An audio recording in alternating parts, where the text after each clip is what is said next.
ఇది ఆశించకుండా వాళ్ళు హెల్ప్ చేయడం అన్నది ఇట్స్ గ్రేట్ గ్రేట్ ఇదండి. So we are so thankful all organization members and even the singers చాలా రుణపడి చాలా థ్యాంక్ఫుల్ గా ఉంటామండి ఆయనకి. మహిళా ఆర్గనైజర్స్ కి ఎస్పెషల్లీ చాలా హెల్ప్ఫుల్ గా ఉంటారండి. ఇన్ ప్రోగ్రామ్ చేయాలంటే you know high budget programs, live programs అలాంటి వాటిని చేయాలంటే కొంచెం కష్టంగా ఇబ్బందికరంగా ఉండే పరిస్థితిలో ఉన్నప్పుడు ఆయన హెల్ప్ చేస్తారండి. ప్రతి మహిళా సింగర్ కూడా చాలా సంతోషపడతారు సార్ని చూస్తే. బికాజ్ డాక్టర్ అచ్యుతరావు గారు అంత మంచి వ్యక్తి, మాటలు కూడా చెప్పలేమండి ఆయన మనస్తత్వం కానీ. ఆయన అంత మంచి వ్యక్తి అండి.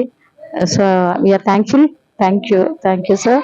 మీరు ఎప్పుడు కూడా ఇలానే ఆరోగ్యంగా హ్యాపీగా మాకు అండదండలు ఇస్తూ మీరు కూడా దేవుడి దయ వల్ల చాలా చాలా ఆనందంగా ఉండాలి sir. Thank you so much.